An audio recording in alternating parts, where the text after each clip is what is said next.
साथियों, एक लड़की जो बहुत ही ज़्यादा खूबसूरत है, जवान है और लगभग 20 साल उसकी उम्र है, वो लड़की अपने घर से एक दिन गायब हो जाती है और गायब होने के दूसरे दिन उसकी बहन के फ़ोन पर एक ऑडियो मैसेज आता है जिसमें वो ज़ोर ज़ोर से चीख रही थी, चिल्ला रही थी, अपनी जान की भीख मांग रही थी।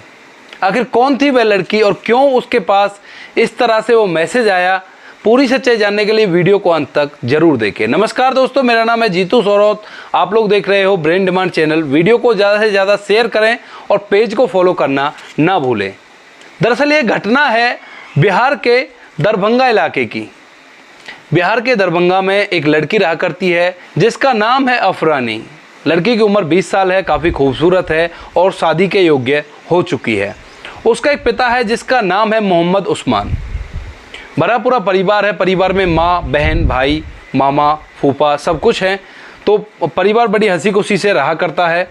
तभी क्या होता है, जो लड़की है वो शादी के योग्य हो जाती है तो उसके पिता उसके लिए एक लड़का देखते हैं। लेकिन यहाँ पर एक दिक्कत थी।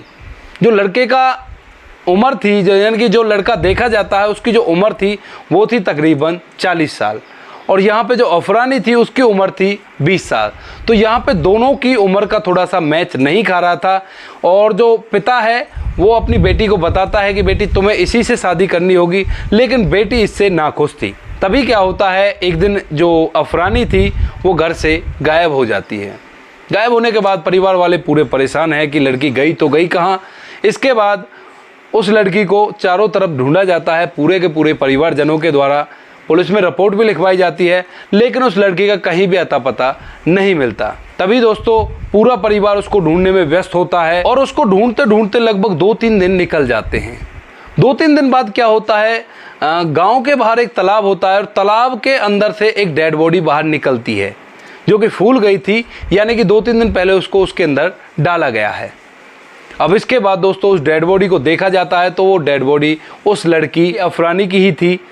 अब दोस्तों यहाँ पर पुलिस आती है। पुलिस सबको अपनी हिरासत में लेती है और हिरासत में लेने के बाद कार्रवाई आगे की स्टार्ट करती है।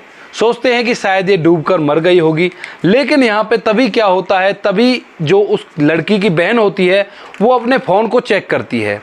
उस फ़ोन के अंदर उसको एक ऑडियो रिकॉर्डिंग मिलती है जो कि थी 16 अप्रैल, यानी कि 15 अप्रैल को उसकी बहन गायब हुई थी और वो रिकॉर्डिंग थी 16 अप्रैल को। अब ये आप लोग सोचोगे कि भाई ये इतने दिन बाद उसको रिकॉर्डिंग कैसे मिली, क्योंकि जब घर के परिवार का कोई सदस्य ऐसे कहीं खो जाता है तो उसको ढूंढने के लिए जद्दोजहद में वो उसकी बहन लगी हुई थी, तो इस वजह से वो अपने फ़ोन की तरफ ध्यान नहीं दे पाई थी। और लड़की को जैसी वो रिकॉर्डिंग मिलती है तो उसमें वो सुनती है कि जो अफरानी है वो अपनी जान की भीख मांग रही है, वो भी अपने पिता से। कहती है कि पिताजी मुझे माफ़ कर दो, मेरे से गलती हो गई और मुझे मत मारो। अगर मारना ही है तो मुझे सीधा गोली मार दो या फिर मुझे जहर दे दो, इतना तड़पा तड़पा के बिल्कुल मत मारो। ऐसा कुछ रिकॉर्डिंग मैसेज में था। अब लड़की जो होती है, यानी कि जो अफरानी की बहन होती है, वो उस मैसेज को अपने मामा को फॉरवर्ड करती है। उधर पुलिस की कार्रवाई चल ही रही थी। सबको पुलिस अपनी अंडर कस्टडी में लेकर उसके बाद घर वालों को सौंपने के लिए आती है। मामा भी उस रिकॉर्डिंग को सुनता है। रिकॉर्डिंग को सुनने के बाद उसको बड़ा ही गुस्सा आता है अपने जीजा पर, यानी कि जो अफरानी का पिता था वो उसका जीजा लगता। तो वो इस बात को लेकर अपने पूरे परिवार में, यानी कि अपनी बहन और भांजी और भांजे सभी के साथ बात करता है और भाई इस तरह से ये तो जो हमारी लड़की अफरानी की जान गई है ये तो इसी ने ली है। अब इसके बाद वो रिकॉर्डिंग पुलिस को दे दी जाती है। पुलिस आती है और आकर जो उस लड़की का पिता होता है मोहम्मद उस्मान, उसको अपनी हिरासत में ले लेती है। उसके बाद उससे पूछा जाता है कि आखिर तूने ऐसा क्यों किया। तो यहाँ पर जो मोहम्मद उस्मान है वो बताता है कि 15 अप्रैल को जैसे ही लड़की गायब होती है तो मुझे बहुत ही ज़्यादा गुस्सा आता है और उसके बाद जैसे मैं इसको ढूंढता हूँ तो मुझे मिल भी जाती है। उसके बाद 16 तारीख को जैसे ही मुझे मिलती है तो मैं इसको गांव के बाहर के पास वाले तालाब के पास लाता हूं और वहां पर लाने के बाद मौत के घाट उतार देता हूं। हाँ, मुझे ये नहीं पता चला कि इसने कब कब में ये ऑडियो मैसेज अपनी बहन को फॉरवर्ड कर दिया।